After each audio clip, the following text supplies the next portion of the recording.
Ladies and gentlemen, good morning, good morning, good morning. Look at Boo Tang I don't want to call it a fedora, but You call it. I just call it my little poolside straw hat. My little man, poolside straw hat. the You man know. knows his way around a haberdashery for sure. I had a little pro. I Yeah. had I had my shades on, but the problem is I can't read the screen to see what comments we Oh, have. So I had to take them off and all that good stuff. But you no, falling you apart, talk brother. about You falling apart. we talk about like travel vacations. I got my little palm Yeah. trees, and oh gosh, do I miss that? Do I miss that? I mean, look like you already ready to go somewhere. I know I am. I'm with you, brother. But it is what it is. Let's not be negative about it. Let's just use this opportunity, I guess, this year of 2020 to plan and be ready for when we can get back out there and do what it is we do. And I mean, I think this is a great idea that you and Grace had, that talk about travel, talk about not just the destination, right, but talk about the work that it requires to get to the destination, right? All of the planning, all of the budgeting, and all of the just the behind the scenes stuff. So tips and tricks today, right, baby, for traveling from two old school dudes. Yeah, yeah, you're right. I mean, the extent of me and my hat and glasses is going out in the backyard and sitting and throwing on the grill and all that good stuff. But yeah, I mean, when we talk about the pandemic and the impact of travel, I think you're spot on. We have to start to think beyond it, and what are we going to do to get back to normal? And the tips aren't going to go away, right? So I think we need some participation today.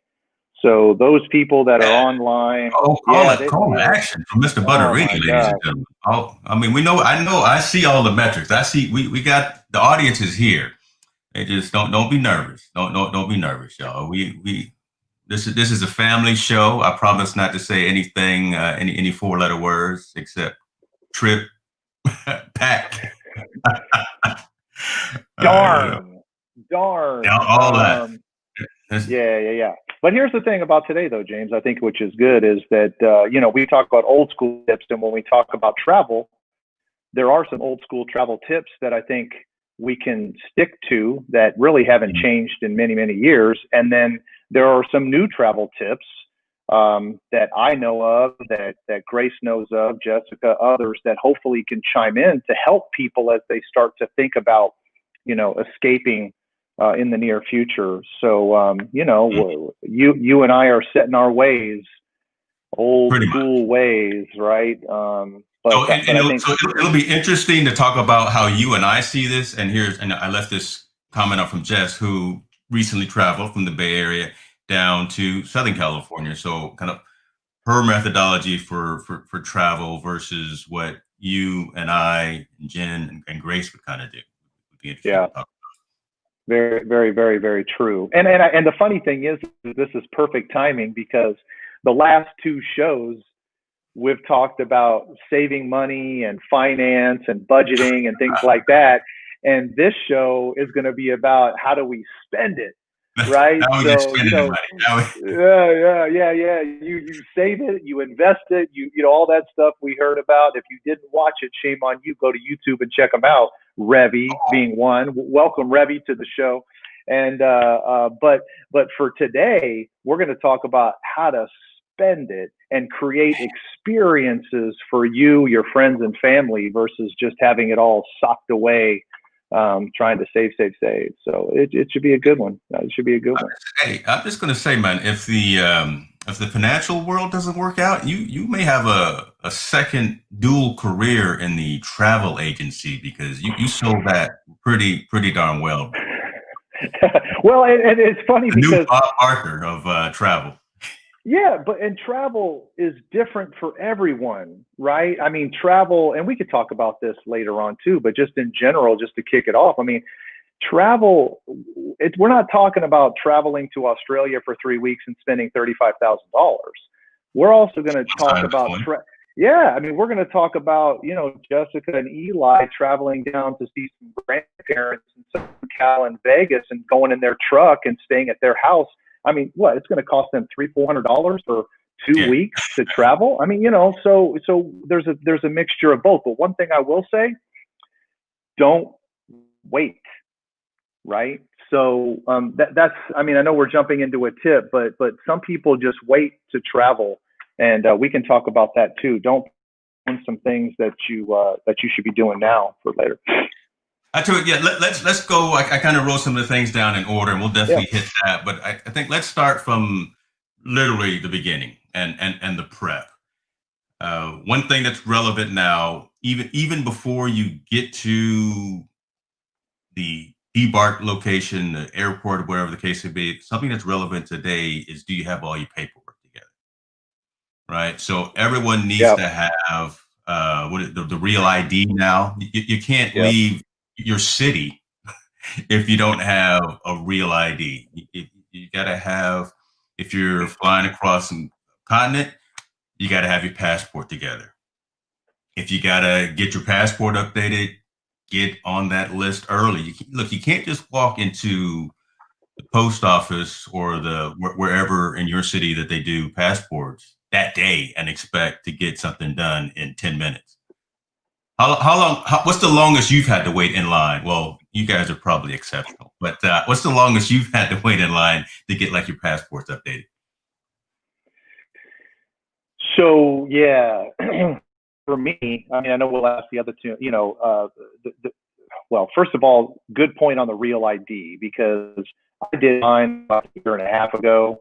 I tested hers a couple weeks ago. It was quick. It was easy, but you got prepared. You got to go online, go to the DMV, and figure out all the proper paperwork. My parents did it about 6 months ago, and that will help you domestically, right? So the real ID will help you travel domestically starting, I think it's like, well, Gloria said it's extended until October 2021. So that's good. Yeah. Thanks, Gloria, for that tip because with COVID, it was difficult to get that done. So that's good. But don't wait. Get in there and get it done now. Jessica just did it 2 weeks ago with COVID, made an appointment. It was done. But that's going to be a big deal. The passport, you can use it for domestic if you don't want to get a real ID or international. And I just renewed mine recently and it took like 3 weeks. But again, my last name is Butterini. When they do those background checks, there's not a whole lot of Butterinis floating around, maybe a few crazy Butterinis. But if your name is, Tom Jones, it's going to take 6 weeks. So, anyway. Well, and so that's a whole separate subject because literally, I don't know if my father-in-law is watching. For the longest period of time, and his last name is Raymond. In the longest time, he was on the no-fly list, dude. So every time they go to the airport, get ready to go on a trip to wherever, Egypt, Korea, Africa, wherever, they look at his passport and be like, "Oh, Mr. Raymond, we're going to have a little secondary conversation with you, young man." So yeah, again, your name can be whatever the case may be, or just the planning piece.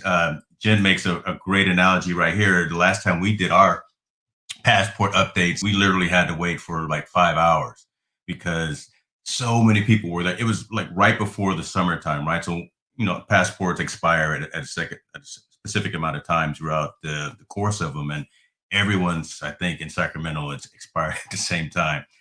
Kids got to go to the bathroom. We're standing in line. We're there half of the morning just trying to get these 4 things signed. And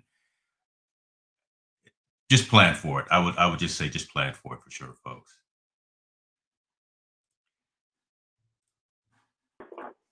Yeah, I'm back, man. I'm sorry, man. What's wrong with that internet down there? At least I was Well, still talking. yeah, you know what? Here's the thing. You got to plan for stuff like that too. And we're going to talk about technology on our next show because I need to figure out which internet to be on when you got two internets going. But anyway, sorry about that, bro. That's true. That's right. Now, did you hear anything that I said about the planning and the waiting in line with kids when you're trying to get your passport renewed? I did. I mean, you've got to plan for that. You got to plan for all the trips. Kiyomi waited 3 weeks for hers. Revi's months. It just depends. Yeah. But yeah, you gotta plan. You gotta plan. Yeah, Revi, you do need an extra background check, boy. I know you, man. That's hilarious. So that's one thing, right? So plan for that, especially even before you get to your location. Add that into your overall scheduling. Now we're at the airport, getting ready to fly. So we haven't even got to the destination yet. We're at the airport, or we're at the debarkation station. I keep saying debark because look, I'll give it away. My favorite way to travel and take vacations is cruising. I'm sorry, it is. That's just the way I am. But that can be strenuous. That can be incredibly stressful. Just sitting there and waiting, even at an airport. Driving to the airport, you're trying to get to the airport. You're trying to get into the airport. Find your gates. Find your your ticket agents. What are your thoughts about that? How do you guys do that? Again, I mean, I'm sure you already have your tickets already printed out before you get to the gate, but if you got to check in baggage, do you have kind of a plan of action that you do for that whole aspect? Well, I personally, although Grace gets very frustrated with me, but I Mm, like to give a good amount of time before I even get to the counter. So why? I just don't like rushing. I don't like stress. And I traveled a lot for work before COVID. That is for sure. And I can tell you, between I have Clear, I have TSA yeah. PreCheck, and all that good stuff, which helps you. But in preparation, if you have to check your bags, obviously the tip is get there a little bit early because you never know what the bag line is going to look like. If they're too long, one good tip is to just unload it out front. Use those. I forget what do they call those people out front. The bell, maybe the I don't. bell. I've seen them. What I've the never heck are those used those called? folks Sky because caps. Are they sky I caps? don't know who they are though. Right? Again, that could just be you and me, Dwayne and Sherman out there, right? Just trying to gaffle somebody for their bags, and I don't know, brother. I'd rather Hey, go in, get a piece of well, they used to have candy up there when you yeah. give them your bags, but okay. Yeah, but here's the thing. I've used it several times when I'm in a rush, and I've never had a problem. So they're out there. If you're in a rush, go inside. If you're not, and frankly, make sure that all your weight is all balanced out. We're going to talk about packing and stuff, Oh, we but can make talk. Let me sure take. Yeah, where's my you wife know what at? I Yeah, mean. let's talk about that. Yeah. Yeah, yeah. Make sure Jen's got 50 pounds in each, Dude, unless you have status, and then if you have status, it doesn't really matter. yeah. So that kind of stuff. Well, if we don't, well, Southwest doesn't have much of a status with it. She is A list. I will say that because she travels a lot, but and I don't know if it's still a weight limit on Southwest, unless we're flying like United or Delta with it. But that 50 pound, no, brother, no. I purposely, so again, old school tip here, men or what, pack significantly lighter than your significant other before. That way you can transfer their stuff into yours, or you can have room for all the extra stuff that you all end up buying when you Yeah, come back home. So I yeah. packed like 30 pounds worth of stuff in mine just to be ready for when Jen packs. I love her. I love you, babe. I know she's watching. Hair dryers, shoes, a hat for the morning, a hat for the afternoon. Hat, I love it, but that's some of the fun of it too. Well, Um, the fun of it is that Jen realizes it. That's why she says it's a true story, right? yeah, I mean, yeah, that's what I'm talking about. You got to know that. But again, when you get to that counter, have your ID out. You got to have that. You got to have your boarding pass, and you got to have your 50 pounds all figured out. You see those people that go up there and they've got 70 pounds here, 80 pounds here. They're digging for their ID. It's like, it just takes forever. It's just like what drives me crazy is people who don't plan yeah, and think about these things in advance. And I have respect for first time travelers. Don't get me wrong; they got to learn.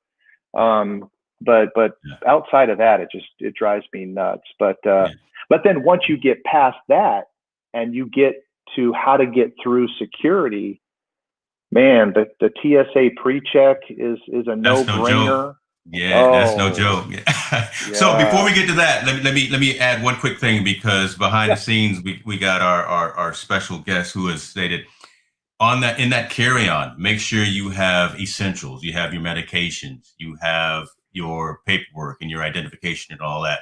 Don't don't accidentally put those through the turnstile and have those go in the belly of the plane. Make sure you have all of those essential things, um, especially if there's some delays, as we're getting ready to talk to you about some other things. So yeah.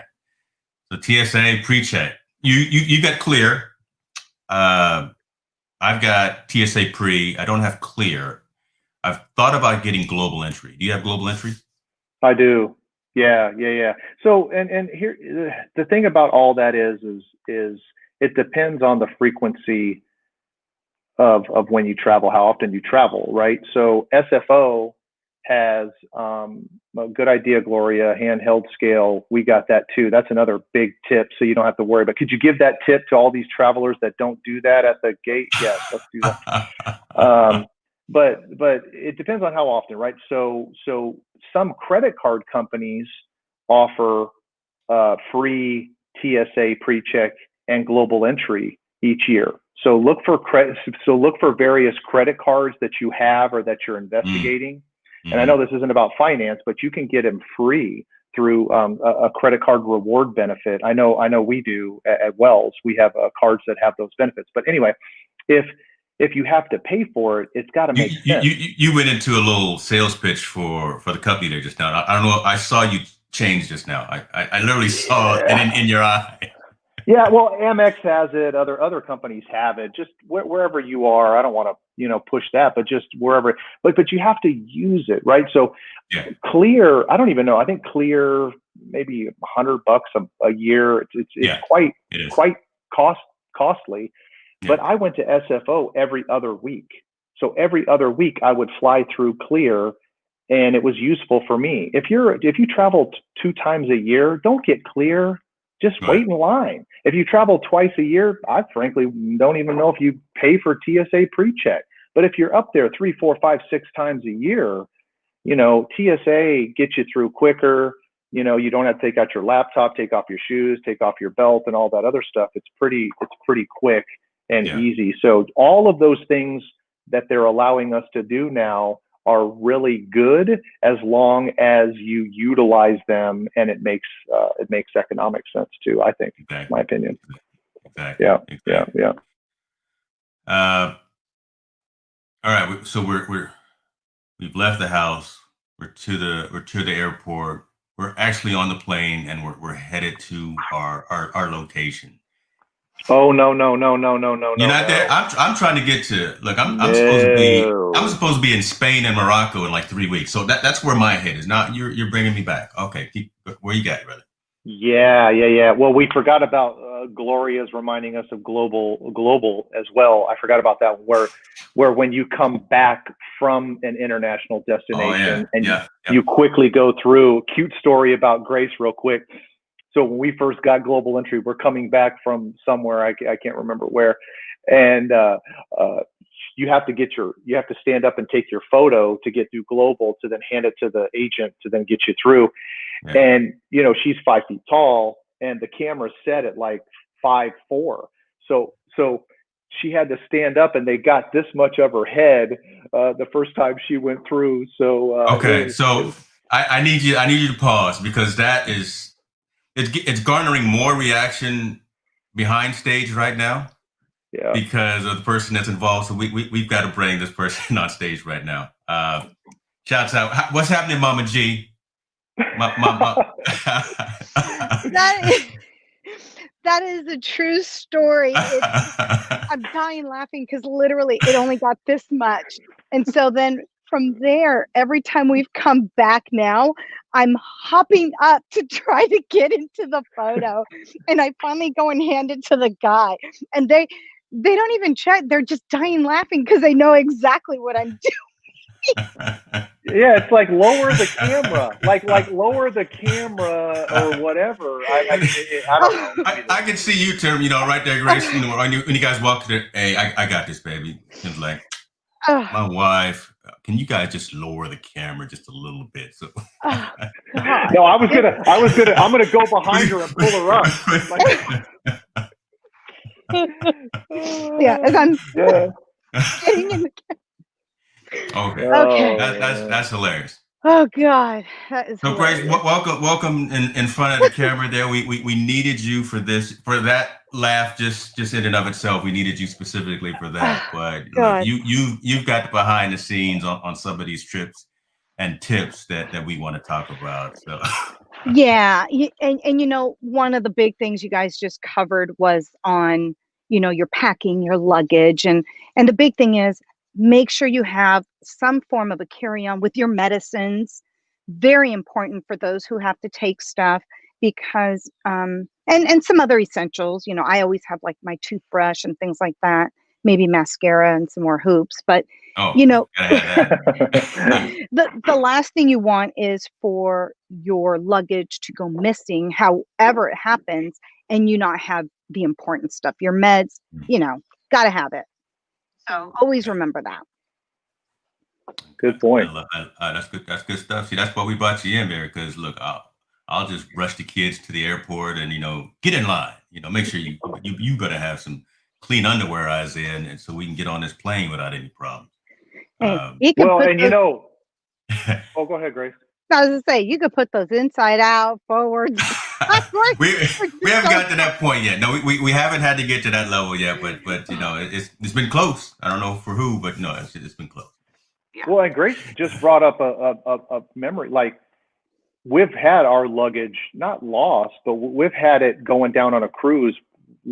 It took it missed the plane and had to get on other ones, and then things like that. So late luggage and those types of things. But when I flew with Grace to New York for an NCAA basketball tournament, we decided to check our carry-ons just because we didn't want to have to bother with it. And my carry-on was stolen at in New York. I can't remember if it was LaGuardia or wherever, but it was stolen.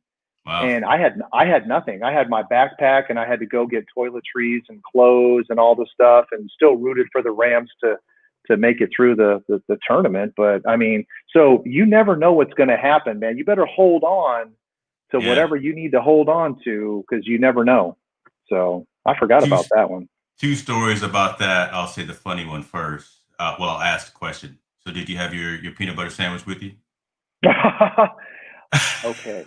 So James is a smart aleck, and guess what? And he just brought up something that I'm addicted to, which is in my backpack, having a lot of snacks. Because we didn't talk about before you get on the plane and eating and the expense of bottled waters that you have to buy once you get through security and all that expense before you get on the plane.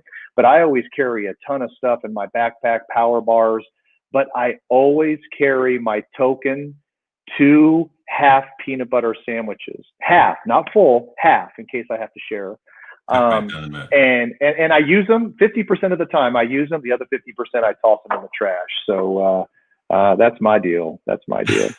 I had to bring it. And so and the second thing that I was going to talk about is makes a lot of sense, definitely, about having your stuff on you secure, because give a shout out to my mother-in-law, right? They do a lot of traveling, right? Globally. And she wears these over the shoulder secure backpacks, so that everything is close. Like they were in, I believe, Europe, Paris or somewhere, right when a lot of this stuff was coming up about folks jacking you for your stuff. So, I mean, she wears the over the chest harness type of thing that's where she's got everything real close to her, so no one can come pickpocket her or cut her back pocket and make keys or anything fall out. So you got to take all of those things into consideration, right? Yeah, you're going out to do a great trip, you're going to go have a great time, but you got to think about a lot of those things, especially about safety for yourself before you go out and be prepared for that. I think the moral of today, even though we haven't even finished, the moral is be safe so you can go out there and actually have a good time. And plan. Yeah. I mean, my goodness, you've got to plan in advance. I mean, you can do those quick little getaway weekends, which are fun, hop up to Reno, cruise over here to wherever, Monterey, but you've got to plan those big ones in advance and eliminate all that stress. So Grace and Gloria, who's chiming in a lot too, they are relentless planners, and it makes a huge, huge difference. Thinking about theft, planning also involves understanding where you're going. And to the risk factor that you mentioned, your mother-in-law is smart, because when we flew to Spain and we were going to see La Sagrada Familia Sagrada, whatever the heck that place is, they say flat out that you will get your stuff stolen. That people will pickpocket you and they will steal from you. They will do scam things. A fake pregnant woman will fall in front of you and you'll go help her up, and then somebody steals your stuff. So, man, I don't want to get negative about all that, but boy, wherever you travel, you got to be careful, and that's part of the planning process. No, well, I mean, it's not negative. It's just you got to be aware of those things, right? I mean, those are things you got to keep front of mind as well when you go out. And I'll also add, there's a lot of people, and you want to plan, no question. I like to plan for a lot, but there's nothing wrong with people who want to just fly by night stuff, and that is great for a lot of people. But I would always caution people, especially when you're going like to Europe, because a lot of things require a reservation. And so you don't want to say, oh, I'm going to the Eiffel Tower when I get, and you didn't book anything because you're not going, Yeah. Yep. So keep that in mind too. If you can, for us, when we went to Europe, there were so many things we wanted to see. And I wanted to make sure that I saw the Leaning Tower piece and all these other things. So I did plan it, because literally everything, thankfully, worked out to the T. And we saw all the stuff we had wanted to see, which was awesome. So I say plan if you can, but if you don't be disappointed when you can't see certain things. That's true. That's true. No, you're right. Yeah, one thing too, James, that Grace is good at, and Gloria and others that are in the business help with, is technology, right? So like we had to go buy these little this unit. We went to Spain. I don't care. I don't know. It was all over Europe, and not everywhere in Europe has the same plugins for your chargers and your hair, your hair dryer and all that. We had to buy this multi-unit piece that we plugged in Spain, was different from when we plugged it into Italy, which was different than Greece. And so little things like that become big things when you get there and you're like, I can't plug in my hair dryer, especially for me. I mean, if I can't blow dry my hair, I mean, it's all bad. It's all bad. It's all bad. And folks, get those, like you say, before you leave, because they're going to be ridiculously expensive if you have to wait and get it when you're actually there. I want to go to more of a foundational level about travel. And I want to ask both of you this, and it may sound funny, but it could be a religious debate, but I want to know this. How do you pack? Do you fold your clothes, or do you roll your clothes in your suitcase? And does it matter? Grace, let me ask you first. How do you pack?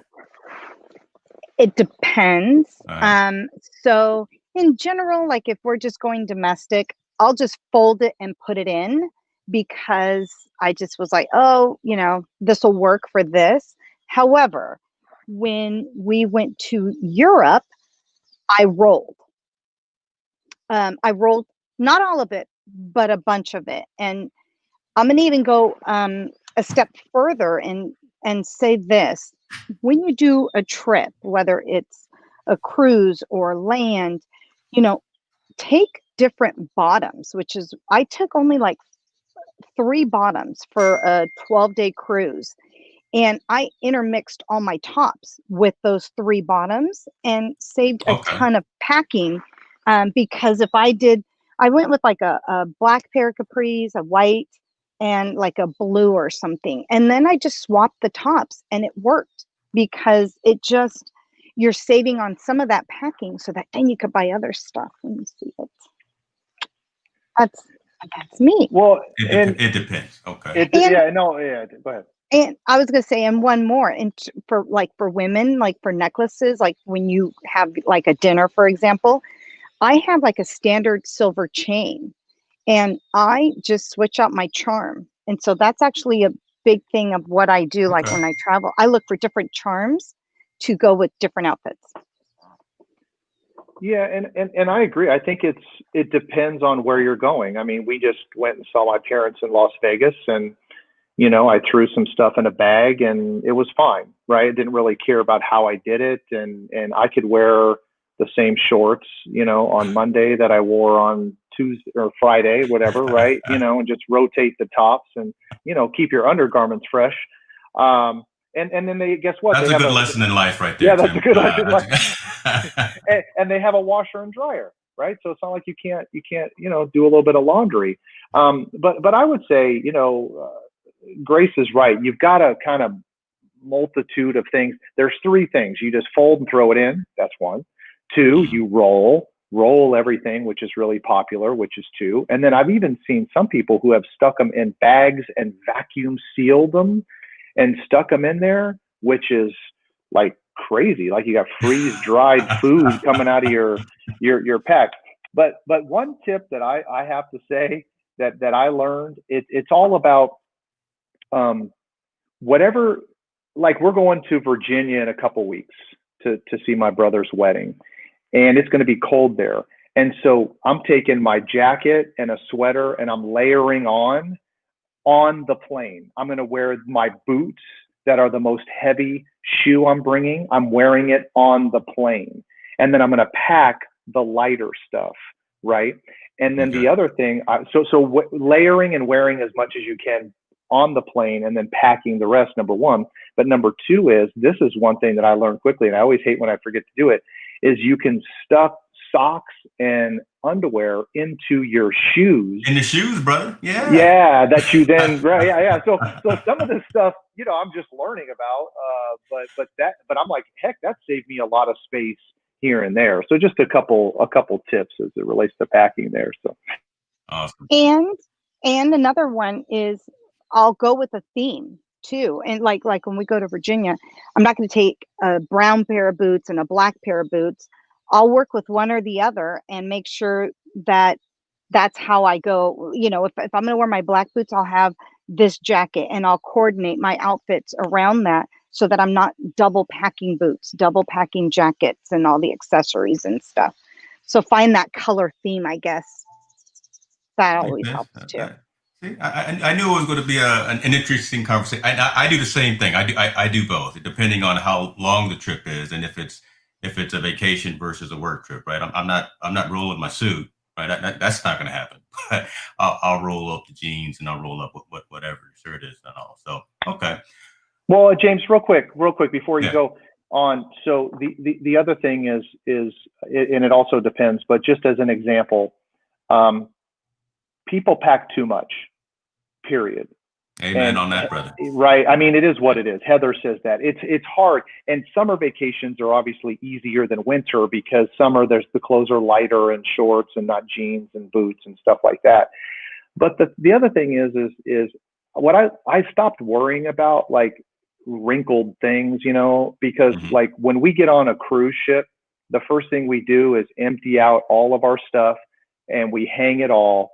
And we grab whatever's important and we immediately go and iron it right away while everyone's trying to enjoy the cruise before they even set sail and all that stuff. Right. We iron our stuff before we even get going. Yeah. So you don't even go hang out on the top deck drinking the Miami Vices like me. You're already down there in the laundry room. Okay.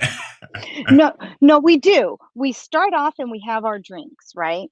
Okay. And then you always have to go to your muster station and go listen to the whole thing.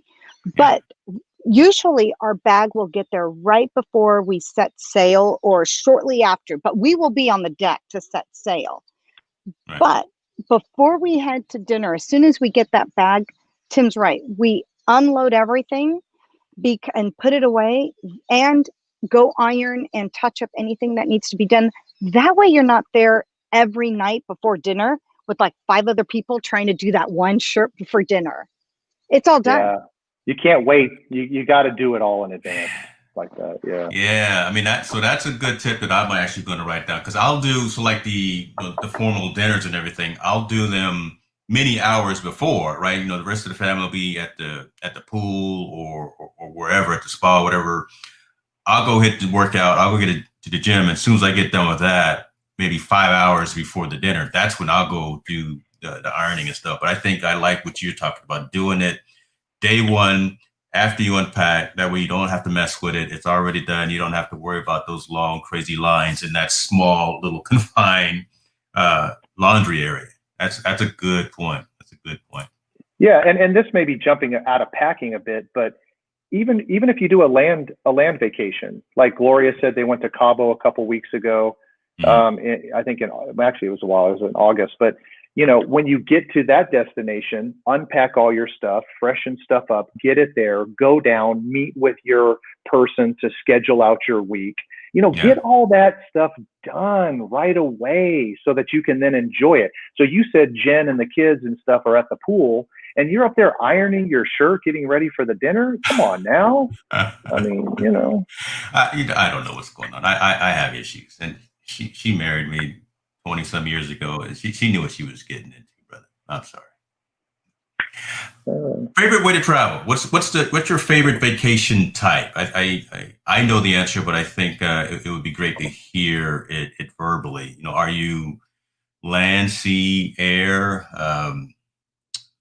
What's your favorite way to travel? I started with Grace last time. Let me go with you, Tim. No doubt that my favorite way to travel is cruising. I just think that it offers so many. I get bored in one place, except LeBlanc, Cancun. LeBlanc, Cancun, I could stay there for a month. Just for the record, LeBlanc, Cancun. So anyway, but outside of that, cruising, you get on, you unpack your stuff, and you get to hit multiple destinations, normally like a day per destination, which I love. You get in there, you kind of feel it out, you leave, you're done, etc. I think they have a ton of entertainment on the cruises, wonderful food, great service on all of the ones I've been on, from the lowest end Carnival to the highest end Celebrity. I've had awesome times just knowing what you're getting. You want to pay $600 for a Carnival cruise out of LA, you know what you're getting. And guess what? I drink and party with all those people and have a good time. And then if I pay 5 times the price on a Celebrity cruise, I know what I'm getting. A lot of wheelchairs and oxygen going around on that thing. And you know what? And that's okay. I enjoy it. The food is better. The entertainment is worse. The casino is empty. And that's okay, right? For you, that's a good thing, right? Because you don't have a problem getting to your table. There you go. That's a good thing. But just to cut to the chase, the flexibility and ease of a cruise to me is just fantastic. And whether it's Alaska, which is not a beachy one, or the Caribbean, which is a beachy one, you name it, I'm telling you. And then there are some drawbacks to cruises, like the rooms are somewhat small if you don't get a suite and other things. And so, but 99% of the time, I mean, I'm all in cruise, is my deal. Grace, what about you? I also love a cruise. Like Gloria said, your hotel follows you. And Heather said, you get to see so many different places. And I think that's probably why I like a cruise the most is you can see so many different sites. Like when we did Europe, it was a 12-day cruise. And you got to see, I want to go back there. And maybe that's where you decide to do a land cruise. Like you're going to say, you know what? I loved Venice, for example. Let's just say, it's an example, but I did love it. And you say, I'd like to go back there and stay longer. And doing a cruise gives you that opportunity to do that. Like, when you're in the Caribbean, I think 7 Mile Beach in the Cayman Islands is just amazing. That water is just beautiful. And that's what allows you to do that. However, I mean, I love land trips too. I mean, The one thing I don't like about travel, but I do it all the time, I hate to fly, but I do it because I love to travel. It's a means to an end, right? That's It's right. one of those weird catch-22s. Okay, yeah, Yes, but you know what? I just love travel in general. But I gotta say, cruising is probably my favorite. You unpack once, yeah, you see all yeah, these different places, yeah. and I'm gonna take it. I love the dining experience too. Speaking of Just the hit it dining on the head. experience, yeah, there's the Look, dining just hit it on experience. the head right there. Let me tell you something. That little soft freeze and then pizza at any time. Where's Isaiah at? Man, he and I have hit those pizza spots. Man. Okay, I'm sorry. No, it's true. And I guess maybe that's a good way we could go into dining. Like, Yeah, you Ooh, know, yeah, yeah. But yeah. before we do that, though, James, what do you think? What do you got? What's your favorite? So I'm the exact same way as literally both of you, and it's almost like I've known you for almost 30 years of my life, but like we are left brain, right brain. But I love cruising. I do. Some folks don't like it because they feel confined. Either they don't like. I don't like boats at all. I'm not a water boat guy. Little boats and me. I had an experience back in my early teens that has still traumatized me. And look, brothers, it's not good. But when they throw the stabilizers out on those large cruise ships, I'm good. I'll pop whatever it is, the Dramamine or whatever, and I have no issues as well. I've been on some pretty rough seas before and haven't gotten sick because I've prepared, planned, and knew how to deal with it. I mean, yeah, the fact that you've got 24-hour access to food, 24-hour access to to drink, and gambling. As soon as you hit the international waters, you can go out there and try your luck with Lady Luck. But again, the getting to some of those destinations. So we actually had an experience when we were going to Europe last year, and I think we told you guys about this. We flew from Sacramento on our way to um, the East Coast to jump on the next flight, the international flight. When we left, where was it? Where was it? It was Utah. As we were taking off from Utah, we got a bird strike. We got a Captain Scully bird strike. We, the one that he had to pull the plane down in the middle of the Hudson River. So we got one of those. Being in the military, so Tim, I think you and I can kind of agree with this. So we've been in planes a lot, but when we hit them damn birds, and I felt the pilot literally pull the accelerator back and almost literally stop in midair, I knew something was definitely wrong. And I said every Hail Mary. I looked over at my family and said, this might be it, y'all. But I didn't say it out loud. But it was definitely dramatic. It was definitely severe. Pilot had to turn the plane back. We had to go back to Utah. And as we were walking out, we could see the remains of a flock of seagulls in all of the plane's engines, the front windshield. The pilot couldn't see out of his front windshield, so he had to land using instruments. It was dramatic in and of itself, just to feel the extent of the hit and then to feel the reaction of the plane and then to have to know that we were going back and then everyone's reaction. So I hate that. I'm not a turbulence guy. I don't care about turbulence. Turbulence, I've been through all of that. But man, when you get hit by some birds and your plane gets racked, that's no fun.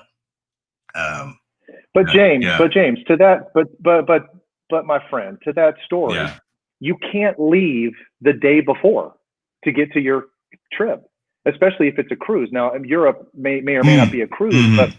but you can't leave.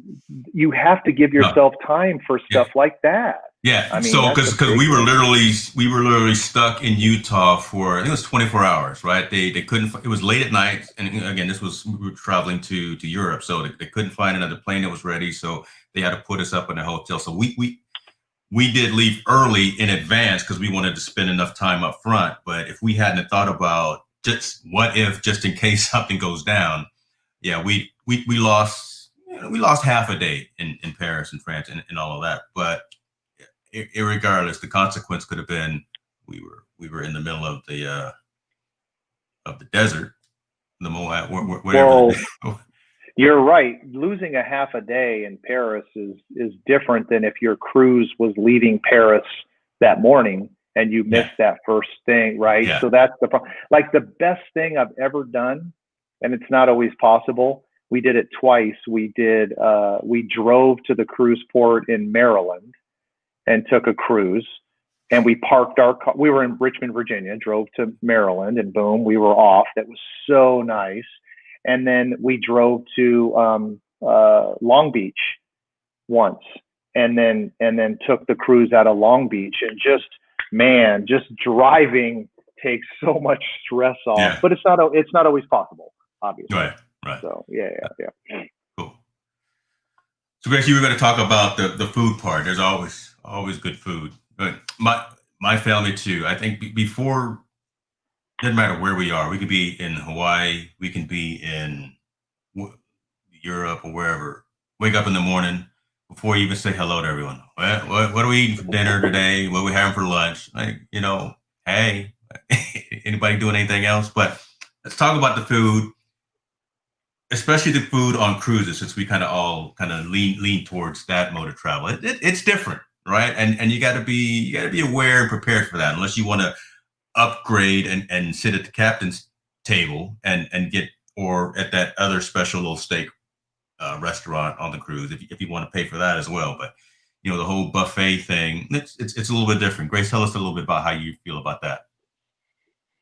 Well, you have the buffets. You can always eat at a buffet at any, they have their breakfast, they have the lunch, they have the dinner. You could do anytime dining, and you just go and eat whenever you want to, which is great for those who don't want to commit to a time. And depending on where you're cruising and what you're doing, maybe you'll be off the ship, because some cruises you'll stay in a port till late at night. So, anytime dining works as well. And we've done that before. I personally, I love to have a set dining. Mm-hmm. Yeah. Because they give you two options, and personally, I prefer the earlier one, just to have the dinner, because my big thing is I love having the wait staff over and over, because they get to know you. Mm-hmm. And so you have that great, I don't know, they know what you like, whether, you want this salad or that. And I love that. And they're fun, and you have a good time, and you always look forward to your dinner. And there's a late version too, which is great if you just got back on the ship and you want to take your time getting to dinner. I personally like the earlier ones, and I can go catch the next show. Sometimes if you like to eat later, they're great as well, but then you catch an earlier show or something. I like to eat earlier and get to the shows in the casino. That's wait. She's so full of it. She says to get to the shows and then the casino. There ain't no shows. Yes, there is. So we just cut right through that. Cut right to the casino. As soon as you hit the water, as soon as they pull the ropes off of the casino, I'm right there at the craps table. It's okay. Blackjack. No. That is funny. Grace says, I like to go to the show and then the casino. That's hey, so we got a good one there right here, right? So, I mean, this is, when you talk about, because I wanted to mention this too about the alcohol, bringing alcohol on, especially on a cruise. You can bring 2 bottles of alcohol or 2 bottles of wine on a cruise. Bottles of wine. Well, you can bring a lot of, So go ahead. I'll let you, because I have a story about that too. Just real quick, and we always buy the bottles normally in the city where we're at versus trying to bring them. Although we've packed them as well if we want to. But these are the details. You can bring 2 bottles of wine. The other thing that Grace found out once is that you can pre-order a couple cases of bottled water, and they'll have them in your room before you get there. And again, I know we're talking a lot about cruises, but you can also do this when you're on a land vacation as well. Just go buy a few things and bring it with you. So I just think those are important. But go ahead, James. What were you going to say? No, so wine, and I believe it's a case of soda. If that's, and you can bring all of that as well. But Here's the catch. Remember to keep those with you and don't turn those into the folks that check luggage, because if you don't have it with you, you'll lose it. My parents actually bought a couple of bottles of wine and they forgot to have it on their person. So they checked it with their luggage that goes through the scanners and everything. They couldn't keep it. They had to actually dump it out before it got on the ship. So they lost two great bottles of wine. So because you have to kind of declare it. you got to declare it. In Yeah. your person. Yeah, like Paul say. Yeah. Yeah. Yep. So you could pack it in your luggage to get to the destination, then unpack it, put it in your carry-on when you then go onto the cruise ship itself. Yeah. And remember, you have to be 21, so it has to be 2 adults in the room. It can't. Yeah, that's true. You can't take your 12-year-old on a cruise and assume you can bring 2 bottles of wine. It's just one per the adult. One per adult. Yeah, and like Tim said, because normally we fly to a cruise port, we do carry. We'll get to wherever we're at, buy the wine there, and then just bring it on with us in our carry-on bag. That's true. Yeah, and then we got the travel agent Gloria checking us here for fact checking. She's fact checking. That's all good. You know. Keeping us on point here. Grace, you brought up something about kids. Let me ask. I got 2 more kind of questions, and I'm loving just funneling these questions to you guys because you guys have all a little bit more experience traveling with kids versus traveling just you two versus traveling with seniors, and the planning of that. Right. I mean, you've got to be prepared for the whole different dynamic of.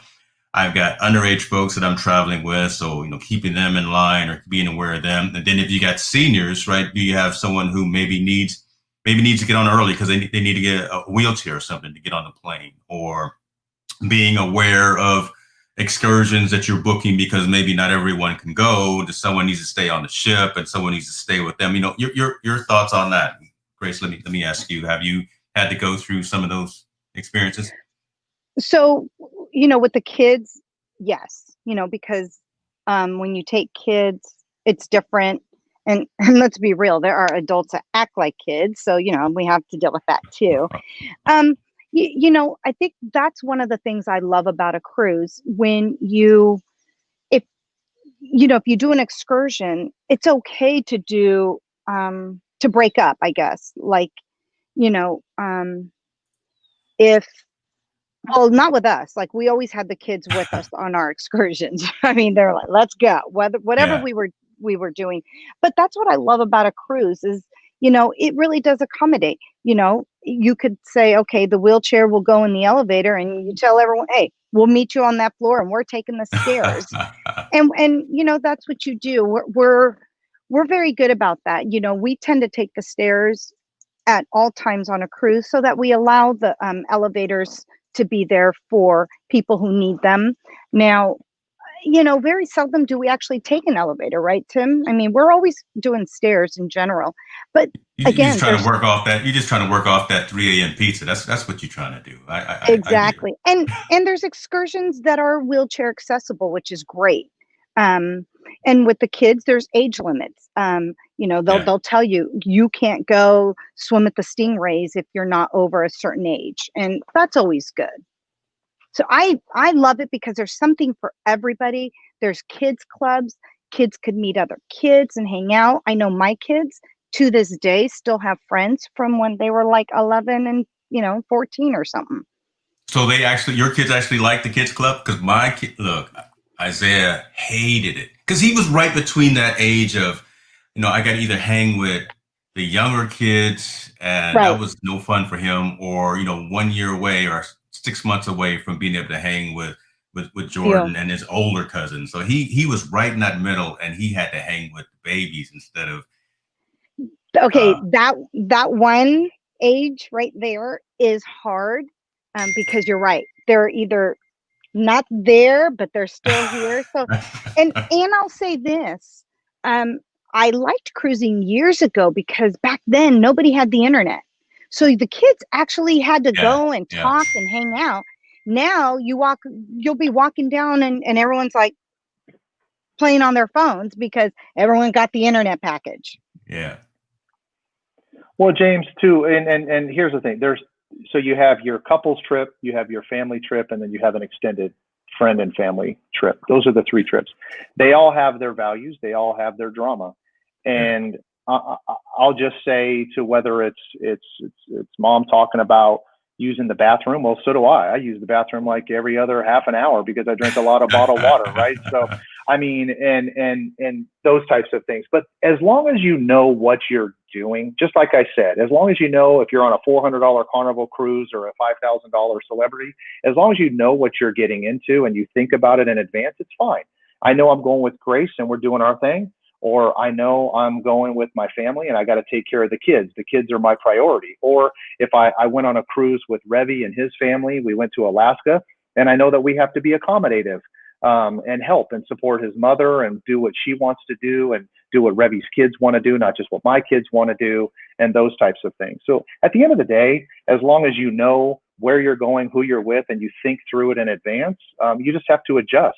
And frankly, I'd go with anybody right now. Like, I'm about to go in my backyard and sit in the sun. I mean, this is ridiculous, right? Yeah, I feel you, man. I feel you on that whole thing.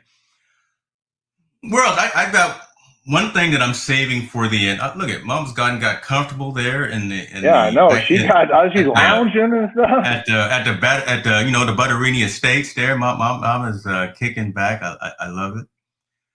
What did we leave out? I mean, we planned, we got there, we saw all the pros and cons and the negatives of preparation, talked about destinations. Speaking of destinations, let's take cruises out of it. Let's say we're flying somewhere, we're driving somewhere. Where do you guys typically stay? Is it like a regular hotel, Airbnbs?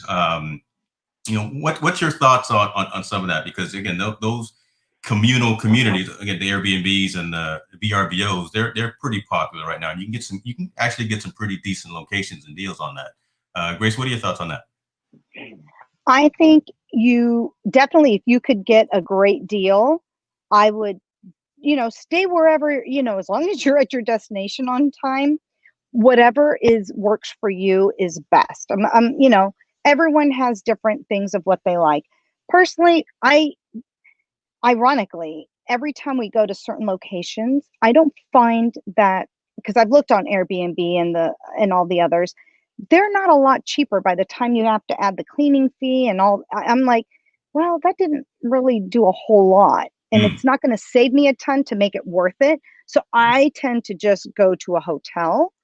But I think they're all great. Whatever works that's cheaper. I think if you want to stay in a place, if you're there for a few days before, then by all means do an Airbnb if that works. A lot of times I just go by the location or whatever, and I just find really good deals on hotels. So yeah. And especially, well, I would say take advantage because you guys, and I know, take advantage of points and rewards and things like that. So take advantage if you got those programs, use that a lot too, right? Sign up for those. I mean, I think a great cheap hotel, and it's always clean, I've never had an issue, is Holiday Inn Expresses are fantastic. They're clean, the beds are comfy. You used to get a breakfast, I'm sure you can't now, and you get on their rewards program, because it's not just Holiday Inn, it's Holiday Inn Express, it's Hotel Indigo, where we stay a lot in LA when we go to Disneyland. And you get great deals and your rooms are cheaper. So make sure you take advantage of rewards programs at hotels and so forth. Yeah. And I like to have my beds made every day, honestly. That's my big thing. That's like what I love about cruises. Yeah. I love that room being made up twice a day. With the fancy little elephant in your, whatever they make with the towels.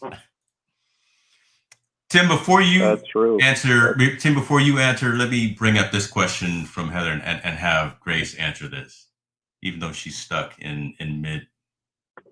Yeah, she may be frozen out there. I don't know. She may be frozen. Oh my! She got so excited there, and she froze herself. She sure did. Oh my God, that's all right. I won't embarrass her and leave her there, but she does have to come back near the end because I've got something kind of special I want to talk to her about. Got it. So what do we So, leave out, brother? Talk to us. Go ahead. well, It's all you. yeah, what, just I'm a hotel guy too. I like the beds made. I like all that stuff, and we've done a kind of a rental in San Diego where we had a kitchen and stuff, and I'll let Gloria go check on her. She's probably wanting this to get over so she get some rays, get some sun. But what we've left out is just really fundamental, and that is enjoy experiences. Forget about the travel, forget about where you're going, and I just think that we don't talk enough about using travel to create memories for you and your friends and family and things like that. And that may be cliche, but I can tell you, my kids remember every Disneyland trip. They remember Alaska. They remember every cruise detail. But I bet you if I was to ask my daughter right now, what was your favorite Christmas gift of 2019? She would have no idea. She would have no idea. She doesn't even know what we got her for 2019, but she'll remember the trip. So anyway, she's back. She's back. Anyway, that's all I want to say is experiences. Don't wait too long to get things done. I've got some friends that say, I'm going to travel when I retire. Well, you don't even know if you're going to be around when you retire, right? You could get hit by a proverbial bus. So, you got to trickle in some travel while you can and things like that, I think is important. Yeah. Grace, you good? You back? I'm back. I had to switch on different Wi-Fi, so. No worries. So I want to bring this question back while you're back because you've got more expertise on this. And Heather was asking, what do you think about cruising and how it's going to be different now that we have COVID? Well, they're now talking, so it'll be different. I mean, I just think everything obviously is going to be different. They're talking about doing the 5-minute testing before you get on, which would be great. And I think a good pilot, and this has been being talked about, is doing the 5-minute testing and maybe cruising around. Like, let's say if you're in the Caribbean, for example, and you have all those private islands, you could just stop at the private island. Like, you're not going into an actual country, and just cruise around to get back on sea and doing like maybe a 4-day trip that way. So that they're talking about doing stuff like that. Yeah. And I think, James, with COVID, at the end of the day, some of these cruise ships, they were dealing with a COVID environment before. Yeah. Right. I forget what was the issue that they always had where people get sick. I forget what the illness is. The neurovirus thing. Yeah. Thanks, honey. Yeah. The neurovirus. Right. So some cruises, you wash your hands before you can even walk through the buffet. Right. They have glass. If you're sick, stay in your room. All that. We didn't have masks, but that may be the future. But I still think it'll get back. It may not be exactly the same as it was before. Fingers crossed for sure. Yeah. But it will. We will get back to being able to travel. I don't know if masks are permanent. I don't know if testing is permanent. I don't know if we have a therapy or vaccinations and all that other stuff. But eventually, it may not be a year from now, but if you launch yourself 2-3 years from now, you're going to get on a cruise ship and say, what was SARS again? Was that SARS thing? What was that going on? Or at least I hope. I hope. I agree, brother, because all of us were literally supposed to be in Alaska for 10, 12 days a couple of months ago, and that's a huge miss. Hopefully that comes back because I still need to do that with you guys, with everyone that was planning to go. So the world will come back around and we'll be able to get back out there and do it. And at the end of the day, I think that was the idea behind today's show. I saw someone was asking, what was the purpose of today's show? Was it travel tips or whatever the case may be? And that's what it is, right? Tim and I come with our perspective. We kind of been there, done that. We don't know everything, but we know something. and just some ideas that to keep in mind and not to take some things for granted. The planning pieces, the aspect of knowing where you're going before you get there. Know that it's going to be some delays, and what do you do if you have a delay? If you lose your luggage, make sure you got that peanut butter sandwich in your pocket so you have something to eat. And just knowing, because if you're aware and you're prepared for it, just like everything in life, we've talked about business, we talked about finance, we talked about insurance. Those are the kinds of things you plan and you got to be aware of as well. But travel, it's a great excursion, it's a great experience, but make sure that you are prepared for it before you get on there, so you can have 90% of the time enjoyable as opposed to chaos and chaos. Very true. Very true. And we'll get back to it, man. It's a lot of fun. And again, we talk travel, and travel doesn't have to be dramatic, right? It can be a little quick getaway weekend. We can't discount a little backpacking trip or a little camping trip or things like that. I mean, you can't discount that. You don't have to have it all be dramatic with big old Europe or Australia trips or whatever. So anyway, we'll get back. Yeah. Go ahead, Grace. And that's a good point. Go see your local parks. Go see your local, Yep. state parks or national parks, because you're out in the outdoors, and it's a great time to do that. How many people live in California and haven't been to Yosemite? Yeah. There's so much to see, and it's a great time to get out and do those. Well, yeah. And speaking of great time, Gloria is spot on. I mean, yes, I agree. Wearing your mask and your tennies, rolling along, but Gloria is spot on that there are some, if you are comfortable, mega discounts going on right now. Number one, on land and cruises, tons of deep discounts that you can book into 2022, Yeah. right? Those types of things. And frankly, there's a lot of places that aren't full. She said she went to Cabo recently. We debriefed her trip to Cabo and had a cocktail, and what they did in Cabo was phenomenal. It was very COVID friendly, meaning that it was cared for from a COVID perspective, and it was at like 20. I think it was at like 20% capacity. 20% capacity. So good deals now, if you're comfortable. Obviously, if you have some conditions today, you need to be cautious of it and all that good stuff. Yeah. Travel is something that brings us all together, and I think I want to close today with something pretty cool. I got an email yesterday, and I think this email sums up exactly what I want to say to everyone watching, and especially to you, Grace and Tim. So here, I'm gonna read the email for verbatim. Hopefully I don't mess it up. I'm gonna be looking over here at the page. So it says, "Hi, James.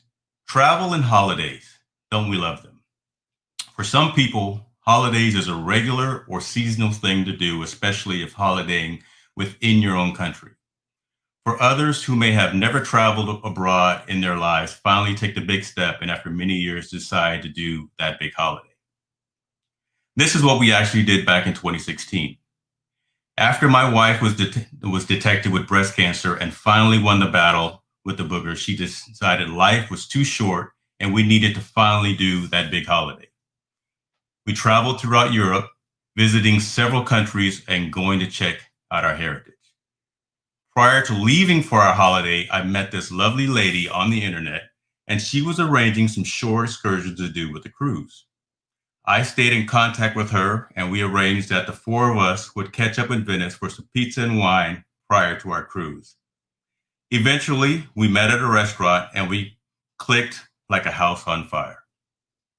We ended up spending most of that cruise holiday with them and had the most wonderful time. Finally, when we had to depart and say our goodbyes, we swapped details and numbers, but I thought that's it. We will never see them again. We arrived back home in Australia and we stayed in contact and had several Skype communications over the next 18 months or so, and we decided we wanted to holiday in the States. This couple invited us to stay with them, and they arranged a whole American holiday for us, and they traveled with us throughout the whole holiday as I was turning the big 6-0. We still stay in contact with them and hoping one day we will all meet up again. They have become our second family, and we love them. It's amazing how things work out in life, and if I have never gone on the internet looking up excursions, maybe we would never have met. But then again, maybe it was meant to be.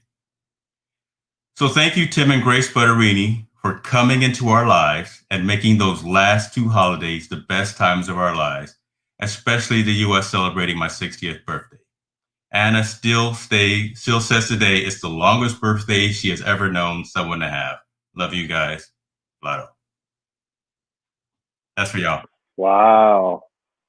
That's crazy. Crazy way to end it. You got Grace teared up. You got me kind of sniffling. I mean, it's your point is a good one, which is, you know, if you open up your hearts and travel and enjoy people and vacations, you know, you can really, I mean, literally Vlado and Anna are one of our closest friends, and we met them on a 25-year cruise. I mean, I bet everybody could say the same thing. What a great story. I'm glad Vlado sent that. Very sweet.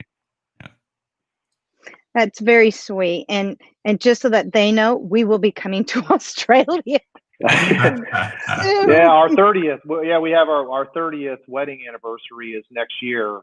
So in about a year from now, in November of 2021, our plan is to spend 3 weeks in Australia, most of the time with them too. So yes, that's awesome. That's awesome. And I know the poor guy, it's like 4:30 in the morning over there, and he was working the night shift. He was going to try to join, but I guess they got him working. So that sucks. Yeah. I was chatting with him last night, and so I glad that both of you were on to experience that, and I'll forward you this email from him. That's sweet. Aww, very sweet. That's so sweet.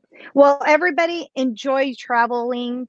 Go see some new places, experience it, and do it when you can. Once we open up, the travel industry really will need a lot of help, just like the restaurants have. And, you know, it's just so important. I want to travel. I want new experiences, and I'm going to meet more wonderful people.